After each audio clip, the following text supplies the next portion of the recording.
초등부 친구들 선생님과 인사하고 시작해요. 초등부 친구들 안녕하세요. 말씀 듣기 전에 열매를 맺어요. 1절, 2절 함께 찬양해요. 욕심을 심기 전에 양분을 심어보세요. 미움을 심기 전에 사랑을 심으셔요. 구원받은 어린이 말씀을 따라 살아요. 믿음, 소망, 사랑 열매를 맺어요. 원망을 심기 전에 양분을 심어보세요. 불평을 심기 전에 감사를 심으셔요. 구원받은 어린이 말씀을 따라 살아요. 믿음, 소망, 사랑 열매를 맺어요. 이번에는 1절, 2절 찬양하며 율동해요. 율동 준비, 찬양! 욕심을 심기 전에 양분을 심어보세요. 미움을 심기 전에 사랑을 심으셔요. 구원받은 어린이 말씀을 따라 살아요. 믿음, 소망, 사랑 열매를 맺어요. 원망을 심기 전에 양분을 심어보세요. 불평을 심기 전에 감사를 심으셔요. 구원받은 어린이 말씀을 따라 살아요. 믿음, 소망, 사랑 열매를 맺어요. 마지막으로 3절 찬양하며 율동해요. 율동 준비, 찬양! 거짓을 심기 전에 진실을 심어보세요. 마음과 뜻을 다해 충성을 심으셔요. 구원받은 어린이 말씀을 따라 살아요. 믿음, 소망, 사랑 열매를 맺어요.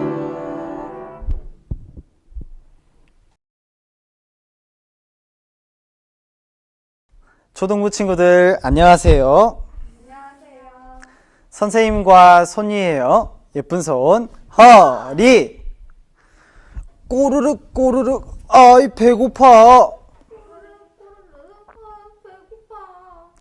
흉년이 든 가나안 땅 요셉의 형들은 곡식을 사러 애굽으로 갔어요. 아무것도 모르는 형들, 총리가 된 요셉에게 총리시여, 먹을 것을 구하러 왔습니다. 형들을 알아본 요셉, 자기를 미워하고 노예로 판 형들을 어떻게 했을까? 싹싹 빌게 했을까? 종으로 삼았을까? 아니, 요셉은 형들을 용서했어요. 어떻게 용서할 수 있었을까요? 말씀을 통해 배워봐요.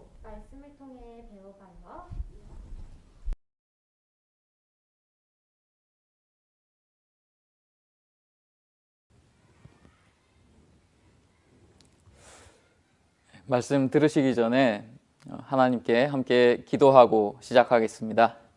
기도하시겠습니다. 사랑과 은혜가 풍성하신 하나님 아버지 감사를 드립니다. 하나님께서 우리를 너무나 사랑하여 주셔서 그 크신 구원으로 인도하여 주시고 하나님께서 준비하신 영원한 천국에서 또 살아갈 수 있는 소망을 주심에 감사를 드립니다. 오늘 이 자리에 모인 우리 초등부 학생들 또 주님의 말씀을 듣고자 합니다. 형들을 용서한 요셉을 통해서 우리가 교훈을 받고 또 하나님께 대한 사랑을 더욱더 확인할 수 있도록 도와주시옵소서. 여러 가지 일들로 인해서 학업으로 인해서 힘든 시기가 있습니다. 주님께서 그 어려움들을 알아주시고 우리 학생들의 마음을 위로하여 주셔서 또 능히 말씀으로 말미암아 이 어려운 것들을 넉넉하게 이겨나갈 수 있도록 도와주시기를 바랍니다. 항상 바른 길을 선택할 수 있도록 항상 하나님께 기도하고 의지할 수 있는 우리 초등부 학생들이 될 수 있도록 도와주시옵소서. 오늘 말씀의 시종 또한 주님께 모든 것을 의지하오며 우리를 사랑하시는 주 예수님 이름으로 기도드립니다. 아멘. 네, 고학년 친구들 반갑습니다. 오늘 형들을 용서한 요셉에 대해서 함께 말씀을 묵상해 보고자 합니다. 처음 찾으시는 말씀으로 창세기 45장을 찾아보겠습니다. 창세기 45장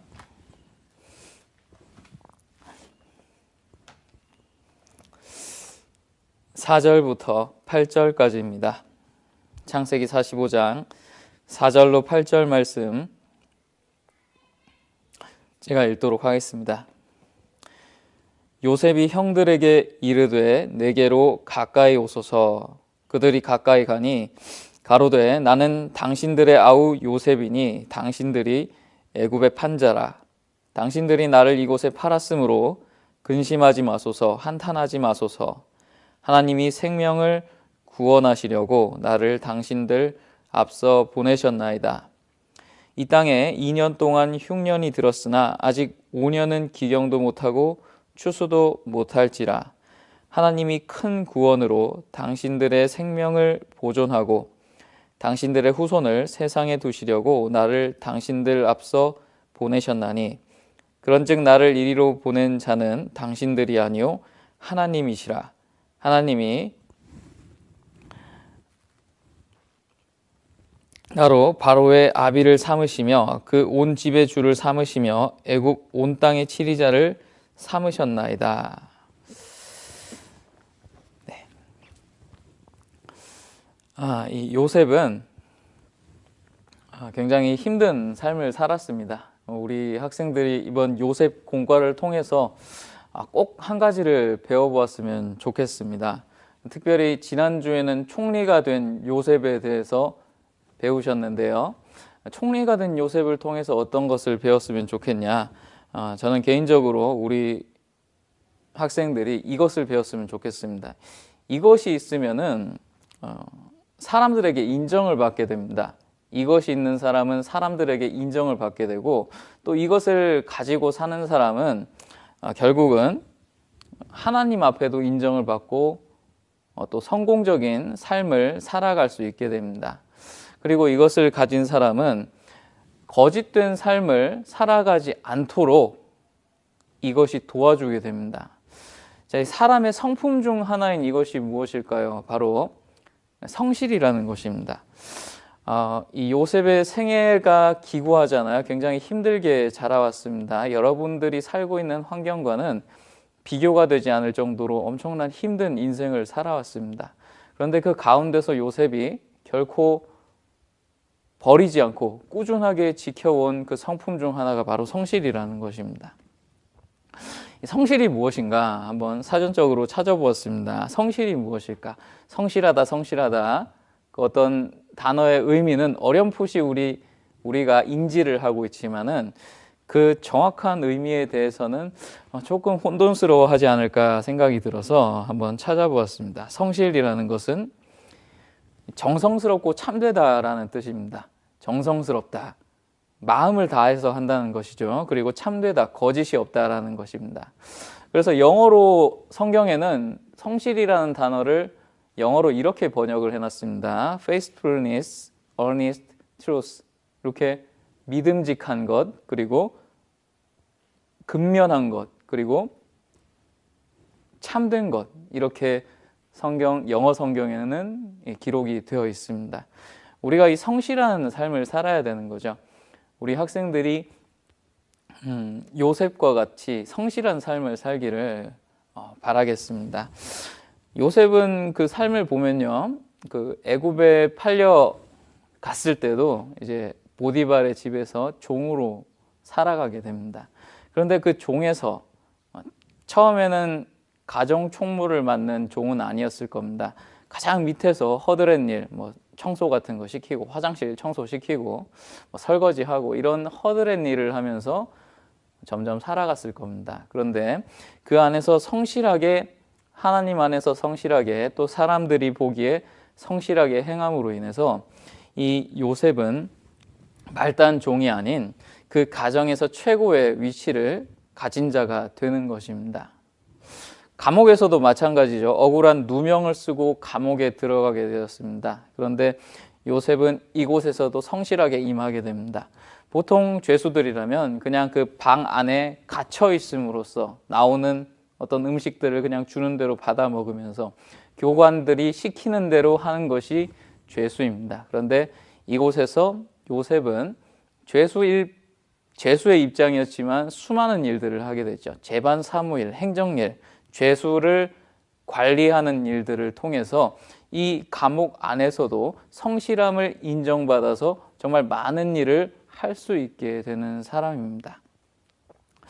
자, 우리가 성실해야 됩니다. 요셉이 자기가 보디발 집에서 종이 되고 싶었을까요? 결코 종이 되고 싶진 않았을 겁니다. 아버지의 사랑을 잔뜩 받는 사람이었는데 남의 집에서 종으로 살고 싶지 않았을 겁니다. 그런데 종이 돼버렸습니다. 그럼 어떻게 해야 될까? 불평하면서 원망하면서 눈물을 흘리면서 나는 왜 이렇게 된 것인가? 내 인생은 왜 이렇게 힘들어져 버렸는가? 꼬여버렸는가? 하면서 형들을 원망하고 하나님을 원망할 것인가? 보통은 그렇습니다. 보통은 자기가 가족들에게 팔려서 어떤 다른 집에 종으로 가게 됐다면 그 가족들을 정말 많이 원망을 하게 될 것입니다. 그런데 요셉은 그러지 않았습니다. 이것 또한 하나님의 어떤 계획하심이 있다라고 생각하고 그 안에서 성실하게 임했습니다. 감옥에서도 마찬가지였죠. 죄수가 되고 싶었습니까? 보디발 가정에서 최고의 자리까지 올라갔습니다. 나름대로 평안한 생활을 할 수 있는 자리입니다. 그런데 억울한 누명으로 감옥에 갔습니다. 감옥에 가고 싶었겠습니까? 요셉이 감옥에 가기 싫었을 겁니다. 난 억울합니다. 그래서 어떻게 했습니까? 난 억울하고 계속 외치면서 나 좀 꺼내 보내주시오. 난 이곳에 있을 사람이 아니오. 재판관 좀 불러다 주시오. 내 이 억울함을 좀 호소해야겠소. 이렇게 하지 않았습니다. 요셉은 그 자리에서 자신이 할 수 있는 일을 성실하게 했을 뿐입니다. 그것을 이제 간수들이 본 거예요. 야, 쟤는 왜 저렇게 열심히 하지? 참 성실하네. 쟤한테는 좀 일 좀 맡겨도 되겠는데? 하면서 그 전옥들이 일을 요셉에게 맡기는 것을 볼 수가 있습니다. 자, 여러분들은 어떻게 되고 싶어서 학생이 되셨나요? 여러분들의 모습이죠. 열심히 공부를 하게 됩니다. 학교에서 공부를 하고 있습니다. 되고 싶어서 나는 학생이 되고 싶어. 나는 어려서부터 열심히 공부를 해서 사회에 이바지하기 위해서 학교에서 4시간 혹은 5시간, 6시간 정도 수업을 받으면서 지식과 교양을 쌓게 될 것이야. 자, 그것을 바라고 학생이 된 학생이 있으십니까? 네, 잘 없으시죠? 그냥 지내다 보니까 그냥 학생이 되어버렸습니다. 그래서 여러분들의 소원은 무엇입니까?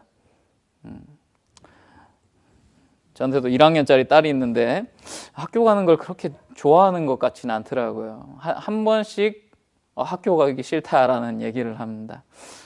우리 학생들의 마음이 그와 같지 않을까 생각이 듭니다. 자기가 되고 싶어서 학생이 된 게 아니거든요. 그냥 대한민국에 살다 보니까 어느새 나이가 8살이 되고 학생이 되고 또 이제 14살이 되면은 이제 중학생으로 가게 되는 것. 이건 여러분들이 선택하는 것이 아닙니다. 그럼 누가 과연 이러한 일들을, 이러한 상황들을 만들어 놓으셨는가? 자, 여러분들이 태어나면서 자라오는 모든 환경들은 하나님께서 허락하심에 주어졌다라는 것을 알고 계셔야 됩니다. 요셉이 태어나면서 살아오다가 종으로 팔려가고 감옥의 죄수가 되었던 것, 이것은 하나님께서 허락하심과 하나님의 섭리가 있었던 것입니다. 자, 여러분들이 학생의 입장에서 지금 살아가고 있습니다. 여러분들이 아무리 바꿔보려고 해도 바꿀 수 없는 상황이에요. 여러분들이 나는 학생이 싫어, 난 일하러 갈 거야, 난 어른처럼 살 거야 해서 어른이 되겠습니까? 여러분들이 일을 할 수가 있습니까? 못 하거든요. 하기가 힘듭니다. 그럼 난 학생의 신분을 버려버릴 거야. 되겠습니까? 안 됩니다. 초등학교는 의무교육입니다. 중학교까지 의무교육이죠. 우리나라에서는 그게 굉장히 힘든 것입니다. 학생의 신분을 버리고 어떻게 한다고 하면은 오히려 그 인생은 더욱더 힘들어질 것이 분명히 보입니다.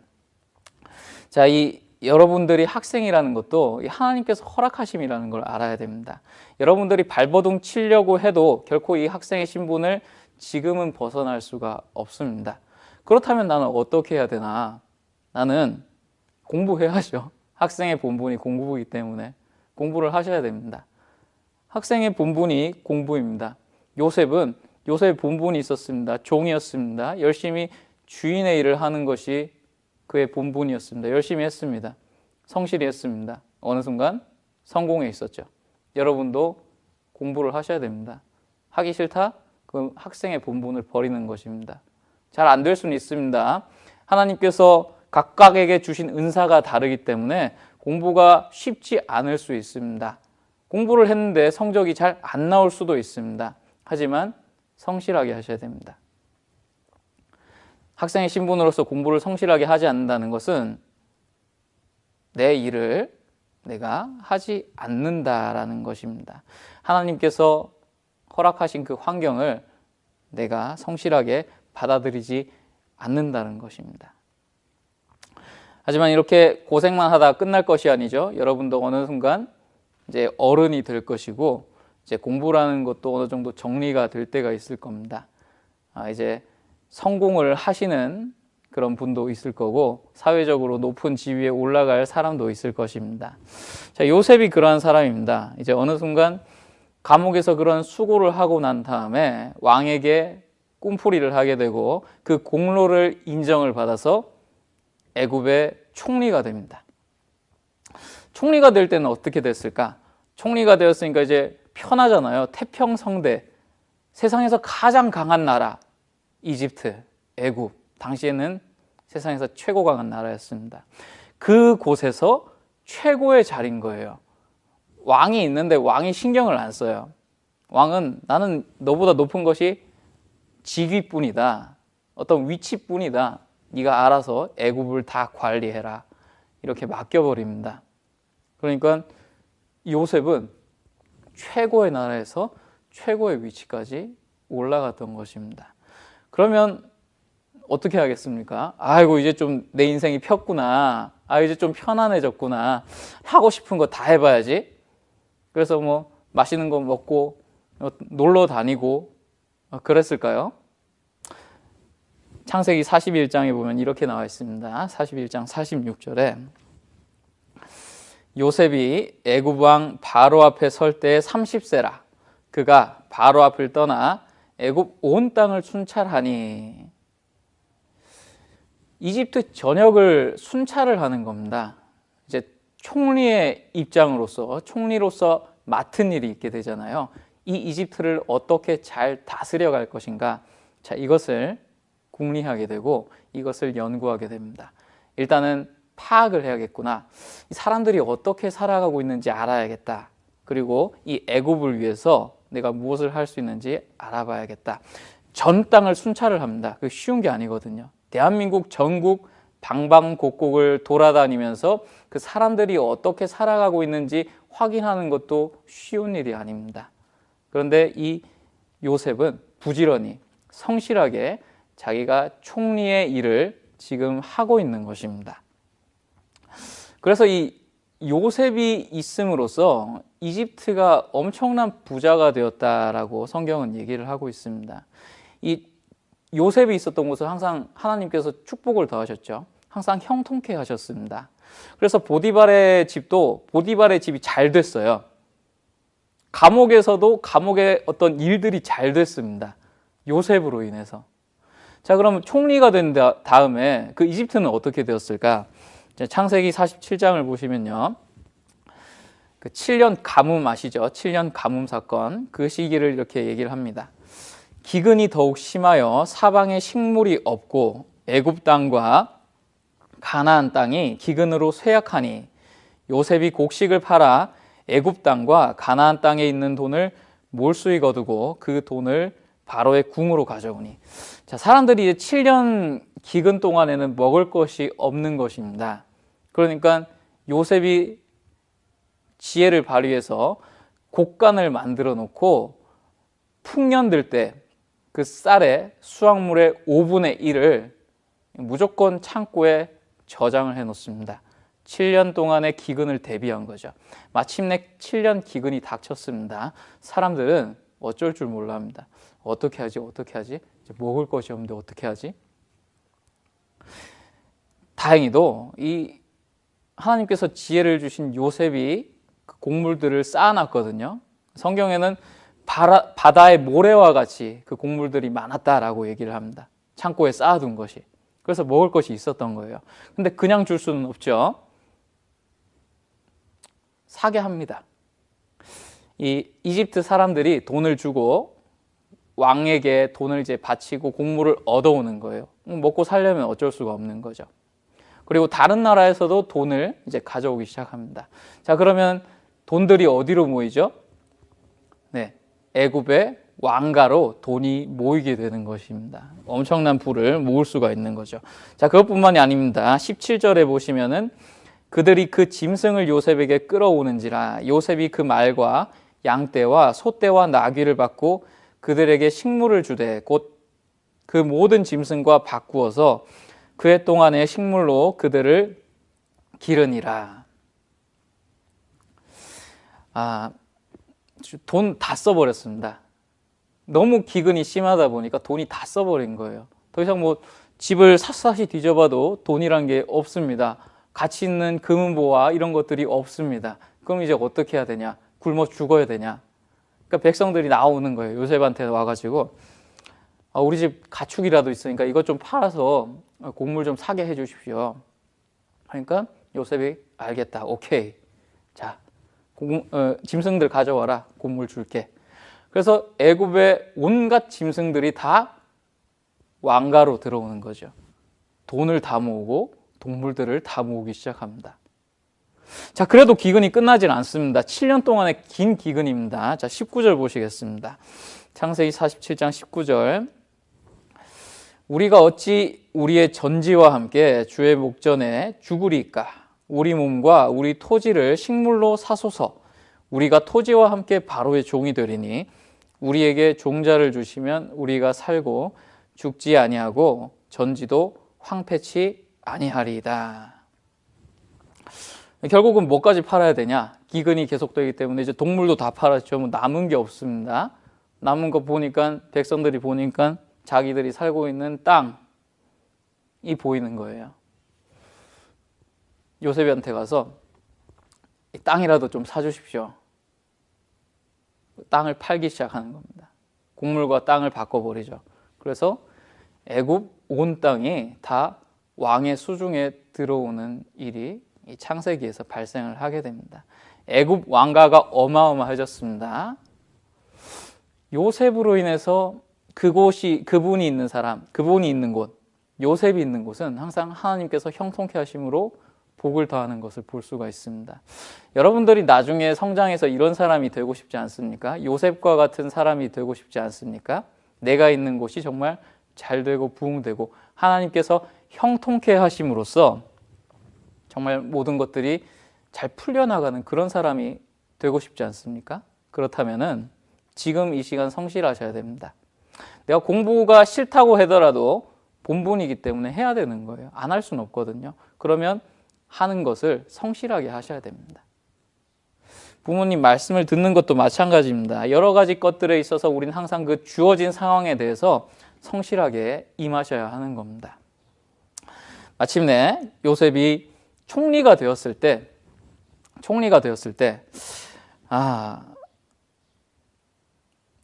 나 같으면 뭘 먼저 해봤을까 이런 생각이 들었어요. 내가 만약에 30살에 총리가 되었다? 굉장히 젊은 나이에 최고의 위치가 됐잖아요. 뭘 할 수 있고 뭘 하면 좋을까? 요셉 주변에 보면은 항상 사람들이 있었는데 그 좀 원수 같은 사람들이 있었거든요. 그 사람들을 먼저 불러보지 않았을까 이런 생각을 해봤습니다. 요셉이 총리의 위치로 가게 되었는데 왕과 대면을 할 때가 많잖아요. 왕과 이런저런 얘기도 할 때가 많습니다. 그럼 그 옆에 누가 있습니까? 술 맡은 관원장이 있는 거예요. 술을 따르는 관원장이 있는 겁니다. 요즘 말로는 이렇게 표현을 하던데요. 소믈리에라는 표현을 하던데요. 예. 술 맡은 관원장, 술을 착 따라주는 굉장히 높은 직급입니다. 그 사람이 보이는 거예요. 근데 요셉은 이 사람한테 물론 마음으로 다 용서를 했겠지만 보통 사람 같으면 저 사람한테 한 번쯤은 얘기를 해야겠다라고 생각을 했을 겁니다. 왜냐면은 감옥에서 이 사람에 대한 꿈풀이를 해주거든요. 이 사람이 꿈을 꾸었는데 그 꿈풀이를 해줌으로써 부탁을 합니다. 당신이 나중에 복직하게 되면은 나를 좀 생각해 주시오. 나는 지금 이곳에 있을 사람이 아닙니다. 그러니까 그 술 맡은 관원장이 나 복직하면 너 꼭 꺼내줄게. 억울함을 풀어줄게. 이렇게 얘기를 하거든요. 그렇게 확답을 받았을 겁니다. 그리고 복직을 했어요. 실제로 꿈대로 요셉의 그 해몽대로 복직을 했습니다. 그런데 잊어버린 거예요. 얼마 동안? 2년 동안 잊어버렸습니다. 2년 동안 입도 뻥끗 안 했습니다. 왕한테 저 요셉이 억울하게 좀 갇혔는데 어떻게 안 되시겠습니까? 이 말을 하는데 2년이 걸린 거예요. 예를 들면 우리 친구들한테 좀 예가 적절하게 들릴지 모르겠는데 이런 거죠. 내가 친구한테 거금을 빌려줬습니다. 5만 원 정도를 빌려줬다고 칩시다. 5만 원 정도를 빌려줬어요. 그런데 이 친구가 갚을게 그때는 갚을게 하다가 빌려주고 자기가 다 쓴 다음에는 잊어버린 거예요. 그럼 관계가 어떻게 되겠습니까? 나는 그 친구를 볼 때마다 계속 불편할 거예요. 쟤 왜 자꾸 돈 안 주지? 그리고 그 친구는 계속 피해 다니겠죠. 좋은 관계가 이루어지지 않습니다. 그러니까 저 같으면 제가 총리가 되었으면은 그 술 따르는 관원장 보고 왕 술 따른 다음에 잠깐 나 좀 봐요. 하가지고 나한테 왜 그러셨어요? 왜 2년 동안 한마디도 안 하셨어요? 이렇게 한번 따져봤을 것 같습니다. 또 요셉의 좀 원수에 가까운 사람이 있죠. 그 보디발의 아내입니다. 보디발의 아내가 요셉과 같이 동침하자 하면서 옷까지 가져가면서 누명을 씌워버리죠. 불렀을 것 같습니다. 저 같으면 보디발이랑 보디발 아내 불러와 해가지고 그 두 사람과 앉아가지고 일단 얘기를 했을 것 같습니다. 저한테 왜 그러셨습니까? 제가 당신의 집에서 얼마나 열심히 했는데 당신의 아내는 나한테 왜 그런 것이고 내가 무엇을 잘못했기에 감옥에서 그 고생을 해야 됐습니까? 막 따지면서 마음에 안 들면 감옥에 들어가세요. 이렇게 했을지도 모르겠습니다. 그런데 요셉은 그렇게 하지 않았죠. 요셉이 술 맡은 관원장과 보디발과 보디발의 아내까지 용서했다라는 그 말씀은 성경에 나오지 않습니다. 그런데 용서했을 겁니다. 어떻게 할 수 있냐면은 형들을 용서를 했거든요. 오늘 이 말씀의 제목이죠. 형들을 용서한 요셉. 요셉의 가장 깊은 곳에 있는 그 어떤 억울한 것은 형들이었습니다. 형들이 애굽에 팔아넘긴 것. 정말 평화롭게 아버지와 어떤 가족의 사랑을 받으면서 잘 살아오고 있는 17세의 소년을 형들이 시기로 팔아버리죠. 그때 그 배반감은 엄청났을 겁니다. 울며 매달렸습니다. 형들 나를 좀 용서해 주세요. 내가 뭘 잘못했는데 모르겠지만 좀 용서해 주세요. 저 안 팔게 해주세요. 저 팔려가기 싫습니다. 울면서 애걸복걸 했습니다. 그런데도 그냥 형들이 팔아버렸거든요. 그 마음속에 그 형들에 대한 깊은 어떤 원망 같은 게 있었을 텐데 그 부분을 용서를 해버리거든요. 그러니까 그 술 맡은 관원장이나 보디발 아내 사건 정도는 이제 요셉의 마음에서 충분히 용서하고도 남을 겁니다. 그렇기 때문에 이 총리가 되어서도 모든 것들을 용서할 수 있는 사람이었습니다. 마침내 형들이 이제 오게 되죠. 가나안 땅에도 기근이 일어나고 먹을 것이 없다 보니까 요셉이 형들을 보냅니다. 야, 애굽에 가면 먹을 게 있다 하더라도 좀 가져오도록 해라. 형들이 왔습니다. 10명의 형들이 왔습니다. 우리가 곡식 좀 얻어가려고 합니다 하니까 요셉이 야, 너희는 정탐이잖아. 이렇게 얘기를 합니다. 형들을 알아봤거든요. 형들이 머리를 조아리면서 이렇게 자기 앞에 무릎을 꿇으니까 요셉은 그때 꿈이 생각이 났습니다. 아, 예전에 내가 꾸었던 꿈이 비로소 여기서 이루어지는 거구나. 하나님께서 이렇게 이루게 하시는구나. 그리고 일부러 엄하게 형들에게 지적을 합니다.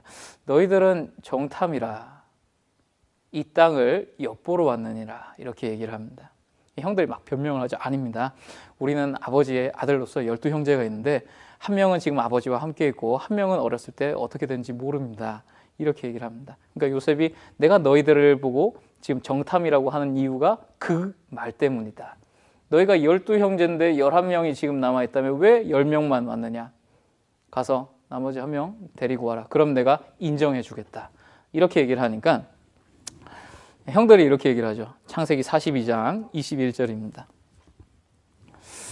그들이 서로 말하되 우리가 아우의 일로 인하여 범죄하였도다. 그가 우리에게 애걸할 때 그 마음의 괴로움을 보고도 듣지 아니하였으므로 이 괴로움이 우리에게 임하도다. 르우벤이 그들에게 대답하여 가로되 내가 너희더러 그 아이에게 득죄하지 말라고 하지 아니하였느냐.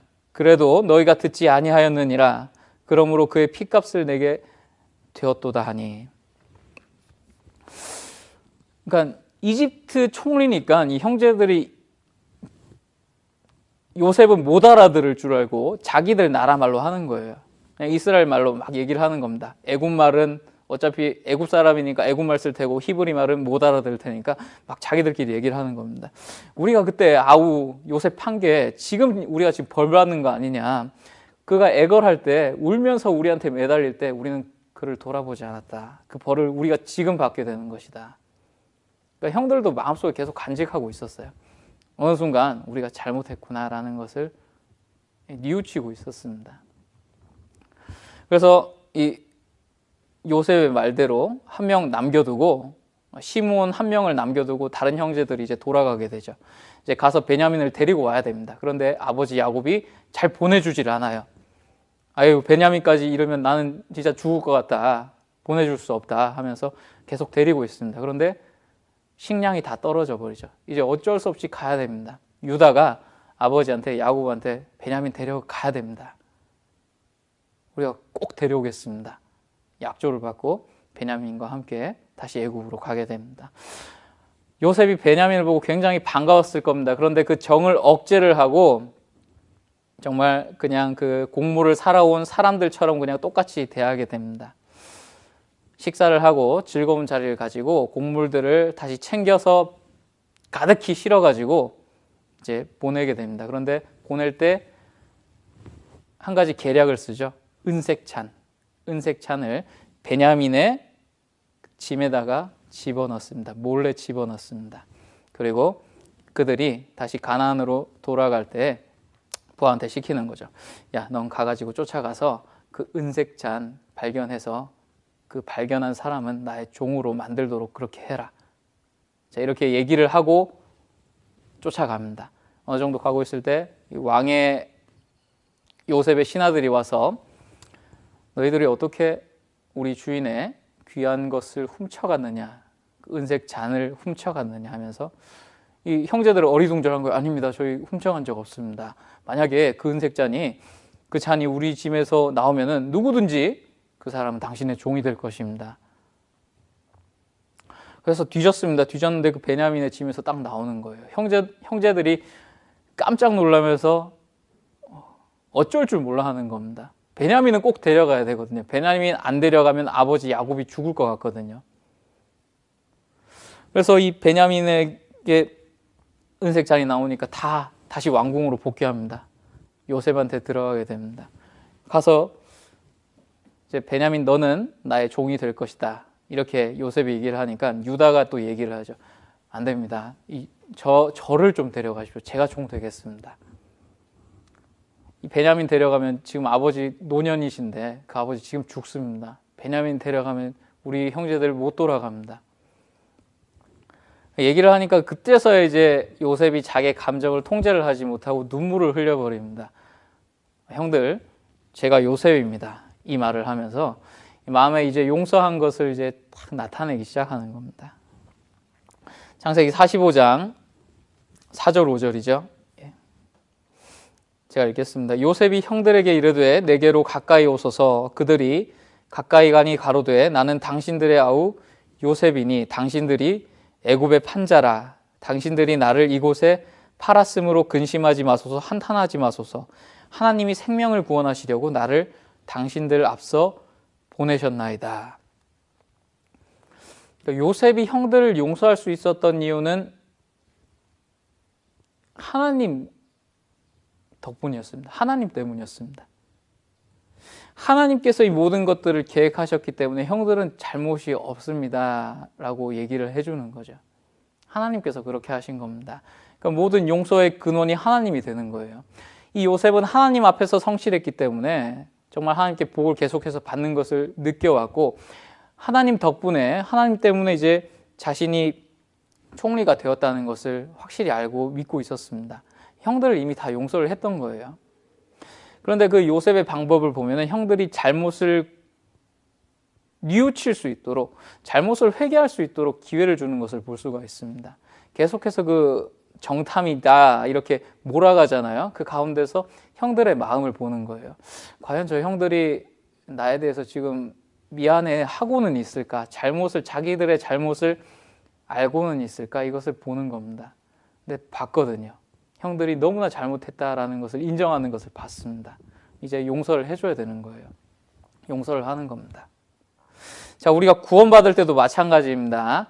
여러분들이 말씀을 듣고 구원을 받을 때도 마찬가지입니다. 하나님께서 보시는 게 있어요. 제가 정말 자기가 죄를 지어서 지옥 갈 사람이라는 것을 알고 있는 건가? 그걸 보시는 거예요. 구원 받는데 죄 다 용서됐어. 하나님께서 다 용서해 주셨어. 예수님이 피 흘려 돌아가셨어. 내 죄 때문에. 그래서 난 이제 천국 가. 그 전에 반드시 돼야 될 게 있다는 거죠. 내가 죄인이라는 것을 알고 있는가? 이 형들처럼 뉘우치는 마음이 있는가?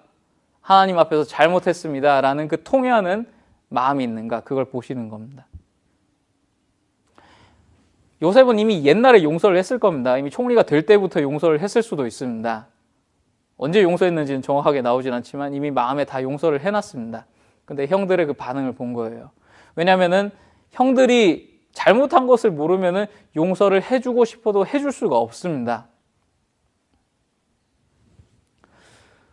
나는 잘못한 게 없어. 그런데 뭘 용서를 해주겠습니까? 용서를 해줄 수가 없는 거예요. 잘못했다라고 인정을 하고 그것을 그 잘못한 사람한테 용서를 빌어야 비로소 용서를 할 수가 있는 것입니다. 그래서 우리가 구원을 받을 때 회개하고 돌이켜서 구원을 받아야 됩니다. 하나님께 잘못했다라는 그 말씀을 하고 기도를 하고 구원을 받아야 되는 것입니다. 자, 형들이 한 번 더 좀 마음이 불편한 적이 있었죠. 50장에 보면은 이제 야곱이 죽습니다. 아버지가 죽습니다. 그러니까 형들이 무서워하는 거예요. 이 요셉이 아버지 때문에 혹시 우리를 지금까지 잘 대해준 건 아닐까? 용서했다 한 것이 아닐까? 그런 마음이 있었던 거예요. 그래서 무서워가지고 요셉한테 얘기를 합니다. 요셉이 그들한테 얘기를 합니다. 요셉에게 얘기를 합니다. 그리고 요셉이 형들한테 다시 답변을 주죠. 요셉이 그들에게 이르되 두려워 마소서 내가 하나님을 대신하리이까 당신들은 나를 해하려 하였으나 하나님은 그것을 선으로 바꾸사 오늘과 같이 만민의 생명을 구원하게 하시려 하셨나니 당신들은 두려워 마소서 내가 당신들과 당신들의 자녀를 기르리이다 하고 그들을 간곡한 말로 위로하였더라. 요셉은 또 여기서 용서를 확증하는데 마찬가지로 하나님을 언급을 합니다. 내가 하나님을 대신하리일까? 하나님께서 다 하신 겁니다. 저는 하나님 대신해서 뭘 할 마음이 없습니다. 전 이미 형들을 다 용서했습니다. 다시 한번 확증을 하는 거죠. 자, 우리도 구원 받고 나서 한 번씩 헷갈릴 때가 있죠. 내가 구원 받은 거 맞나? 이러면서 다시 한번 나 구원 받은 거 맞나? 막 생각을 해보게 됩니다. 두려워할 때도 있습니다. 나 구원 안 받은 거면 어떡하지? 이렇게 무서워하는 마음이 있을 수 있습니다. 그때 어떻게 해야 될까요? 다시 한번 확인을 해야 됩니다. 요셉이 확인을 해주거든요. 내가 당신들을 용서했을 뿐만 아니라 당신들 자녀까지 기르겠습니다. 걱정하지 마십시오. 나 구원 안 받은 거면 어떡하지? 그럼 청국잔치 말씀 다시 들으셔야 돼요. 청국자씨 말씀 들으면요, 다시 한번 하나님께서 확증해 주십니다. 내가 너 용서하지 않았느냐? 배나 갚지 않았느냐? 영원히 용서하지 않았느냐? 그걸 다시 한 번 더 얘기를 해 주십니다. 그럼 그것을 받고 나는 감사가 되는 거죠. 아, 내 죄는 정말 영원히 용서가 된 것이 맞구나. 용서가 돼야 됩니다. 도대체 용서 무엇일까? 왜 하는 것일까? 용서는 왜 해주는 걸까요? 시간이 너무 많이 지났는데 자, 용서는 관계를 위해서 용서를 하는 것입니다. 관계의 회복을 위해서 용서를 하는 것입니다. 나랑 아무런 관계가 없는 사람한테는 용서하고 뭐 할 것도 아무것도 없습니다. 그런데 용서라는 것은 관계의 회복입니다. 요셉이 형들을 용서함으로써 다시 형제의 관계를 회복하게 되었죠. 마찬가지로 예수님께서 나를 대신해서 죽으시고 죄를 용서해 주신 것은 내가 하나님과 아버지와 자녀의 입장으로 다시 회복되기 위해서인 거예요. 그래서 우리를 하나님의 자녀다라고 얘기를 하는 겁니다.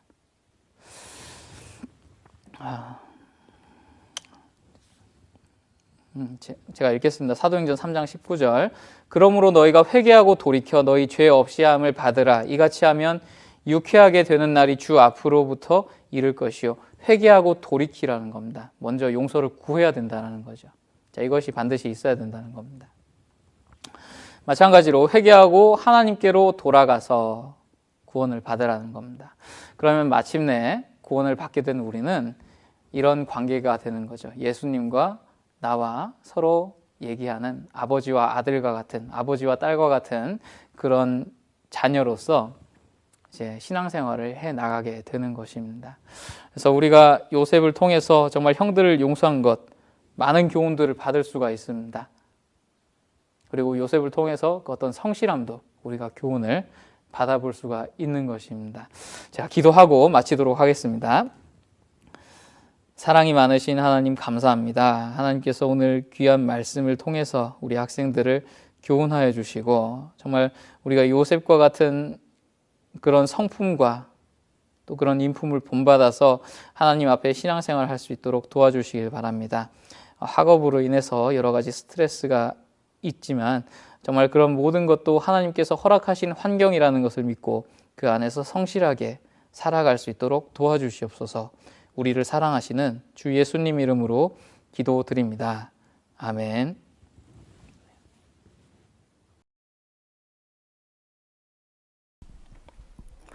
초등부 친구들 안녕하세요. 즐거운 암송 시간입니다. 먼저 우리 함께 암송 구호를 해볼까요? 암송은 즐겁게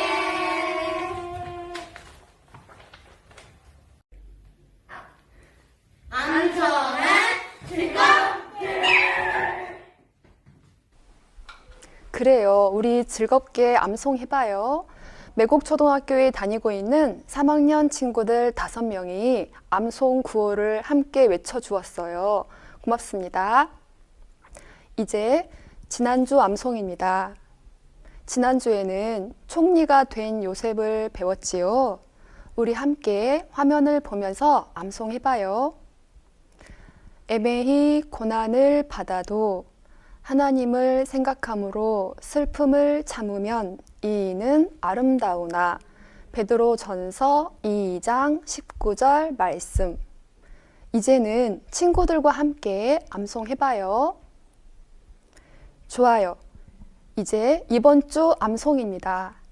오늘은 형들을 용서한 요셉을 배웠어요. 함께 화면을 보면서 말씀 읽어봐요. 서로 용납하여 피차 용서하되 주께서 너희를 용서하신 것과 같이 너희도 그리하고. 골로새서 3장 13절 말씀. 용납하다, 용서하다 라는 말은 거의 같은 뜻인데 다른 사람이 지은 죄나 잘못을 벌하지 않고 너그럽게 받아준다는 뜻이에요.